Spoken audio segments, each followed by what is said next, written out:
A'udzubillahi minasyaitonirrajim. Bismillahirrahmanirrahim. Para sahabat KSM, Assalamualaikum warahmatullahi wabarakatuh. Para sahabat KSM, dalam pertemuan kali ini saya akan sedikit bincang-bincang soal argumen atau dalil untuk membuktikan keberadaan Allah SWT. Karena sekarang ini banyak orang yang ateis kan. Bahkan di Arab Saudi sekarang bermunculan orang-orang yang mulai tidak percaya kepada Allah Subhanahu wa taala. Di Indonesia ini juga anak-anak muda ada juga yang mulai meragukan, ada enggak Tuhan ini? Ada enggak Allah Subhanahu wa taala? Dan dalil-dalil itu memang bermacam-macam. Saya akan ambil dalil yang sederhana saja supaya mudah dicerna. Nah, saya bawakan satu cerita. Jadi ada satu keluarga gitu ya, ada remaja di situ. Remaja itu bertanya kepada ayahnya, "Ayah, Tuhan itu ada enggak?" Nah, ayahnya ini bingung bagaimana mau bercerita kepada anaknya kan. Akhirnya ayahnya bertanya kembali, "Kamu pernah dengar enggak kereta cepat Jakarta Bandung, ya kan?" "Oh iya, pernah dengar ayah."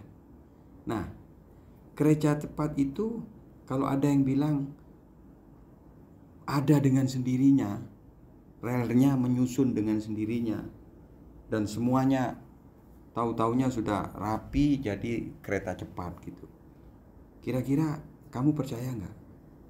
Mana yang bilang, itu orang gila yang percaya kalau ada kereta cepat tanpa ada yang bangun. Nah, kemudian disinilah ayahnya bilang, bagaimana alam semesta yang begitu tersusun rapi, ada matahari, ada bulan, ada bumi, ada gunung.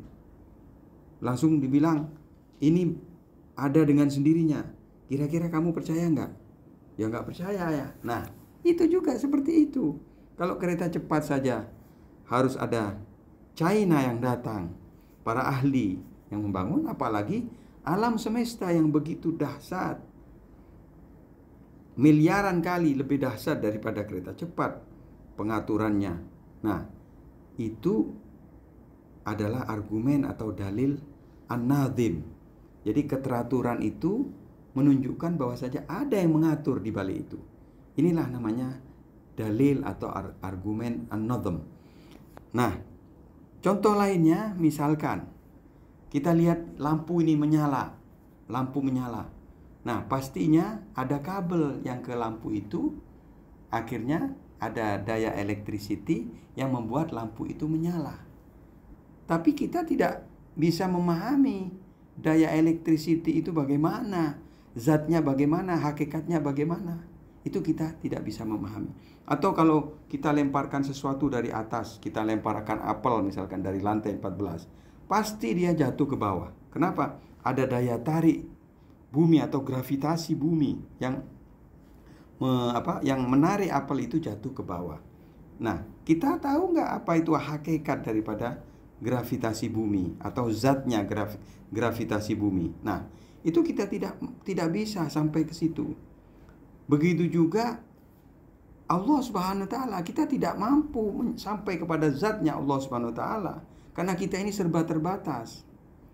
Yang kita mampu fahami adalah dari ciptaan-ciptaannya, dari adanya gunung, dari adanya lautan, itu kita bisa mengarah kepada pencipta yang maha dahsyat, maha pandai, al-alim, maha al-qadir, maha penguat, maha berkuasa, pokoknya maha segalanya. Jadi ayah itu kemudian bisa meyakinkan si anak bahwasanya alam semesta ini memiliki pencipta, yaitu Allah Subhanahu wa taala.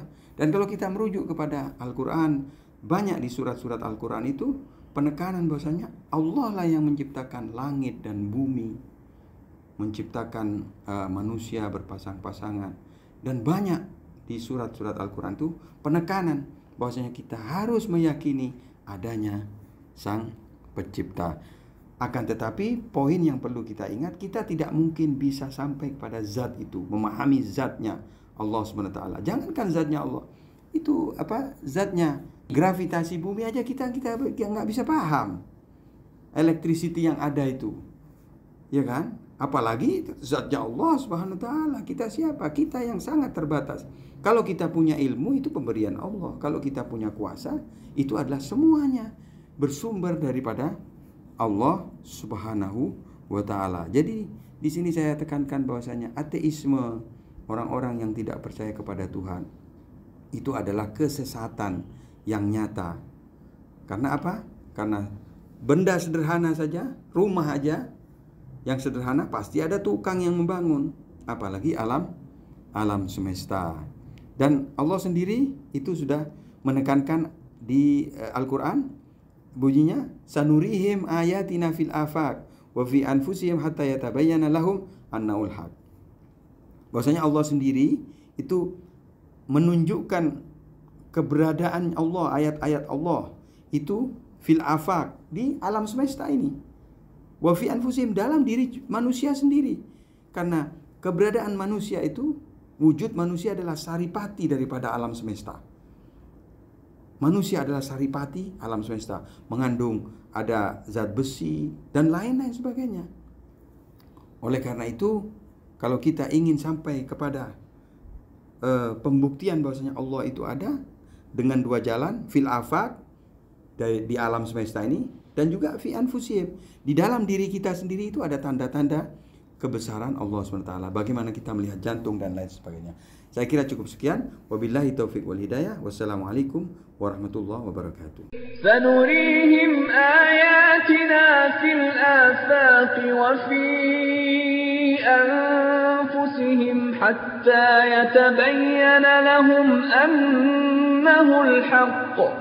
أولم يكف بربك أنه على كل شيء شهيد